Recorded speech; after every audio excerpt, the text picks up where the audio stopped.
Et avec nous pour parler de l'esclavage et de ce passé qui nous gêne, Serge Romana. Serge Romana, bonjour. Bonjour. Vous êtes généticien à l'hôpital Necker de Paris, mais vous êtes avant tout guadeloupéen et descendant d'esclaves.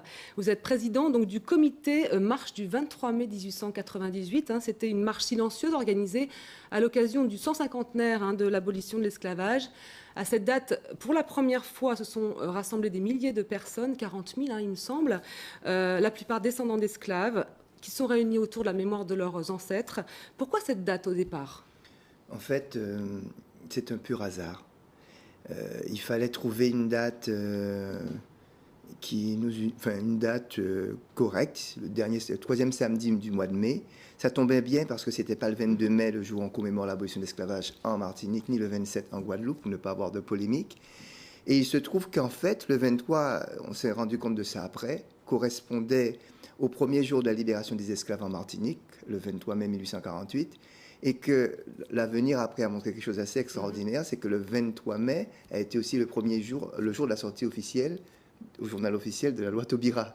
Donc, si vous voulez, c'est d'abord un hasard, puis après, il y a eu des circonstances historiques. D'accord, parce que la France, elle, a choisi une autre date pour cette commémoration. Oui. C'est le 10 mai, justement, le jour de l'adoption par le Parlement de la loi Taubira. On va rappeler ce que c'est que la loi Taubira. C'est celle qui reconnaît l'esclavage colonial comme un crime contre l'humanité. Alors, depuis, il y a cette bataille de dates.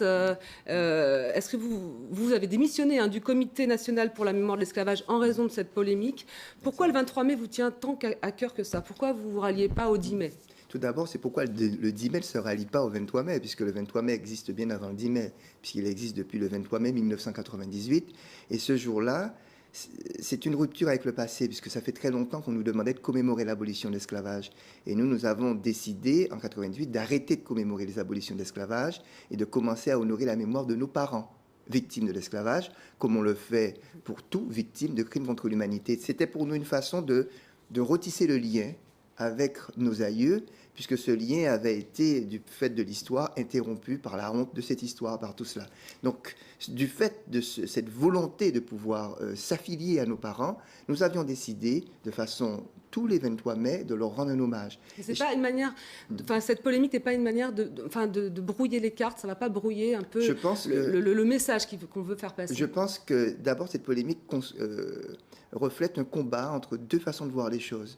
Une façon historique, où la République française dit « j'ai aboli », on se rappelle de cette histoire et c'est une bonne chose, je comprends cela, mais aussi une façon beaucoup plus intime d'un groupe humain qui descend de cette histoire, qui a été fabriquée par cette histoire et qui veut s'affilier, qui veut retrouver ses parents, qui veut avoir ce moment à lui pour pouvoir honorer ses parents. Donc ce sont deux concepts différents. C'est comme il existe, vous savez, concernant la Shoah, plusieurs dates. Plus il y a des dates, il n'y en a pas énormément d'ailleurs, il y en a 4 par exemple pour la Shoah qui se commémore, ça ne brouille pas le message. Au contraire, on devrait le 10 mai apprendre de l'histoire, apprendre des abolitionnistes, et le 23 mai pouvoir accompagner les descendants qui honorent la mémoire de leurs parents.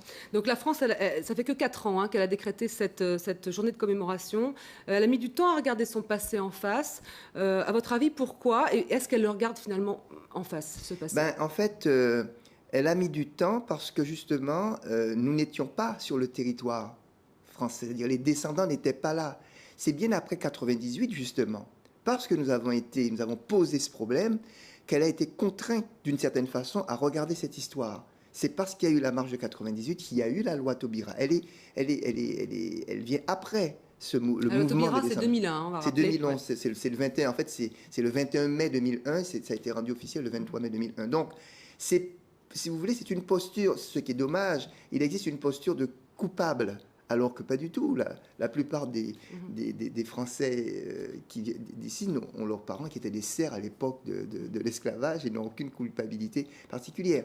Donc, il y a eu donc cette difficulté, comme c'est la France des droits de l'homme attachée à l'esclavage, ça fait problème. Donc, ça a été une difficulté. C'est parce qu'on a été là dans la rue, à pouvoir dire non, cette histoire a existé, nous voulons honorer la mémoire de nos parents, que la République a été obligée d'y venir petit à petit. Alors vous avez dit, pour vous, l'esclavage est loin d'être une question de souvenir. Ouais. Qu'est-ce que vous entendez par là? Mais parce que vous avez l'esclavage, il faut comprendre, la Guadeloupe et la Martinique sont françaises depuis 1635. Donc ça fait à peu près 380 années, 379 années. L'esclavage a duré 223, 224 ans, donc plus de la moitié. c'est un temps de fondation. Donc l'identité aujourd'hui des Antillais est profondément marquée par cette histoire. Ils ont été fondés par cette histoire, à la différence de ce qui se passe pour la Shoah, le génocide arménien, où les Arméniens ou les Juifs existaient bien avant. Là, on était fondés là-dedans. D'accord.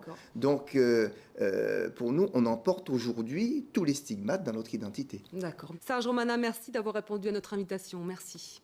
Et si vous voulez en savoir plus sur ce sujet, vous pouvez consulter le dossier de la rédaction disponible sur www.tv5monde.com/esclavage.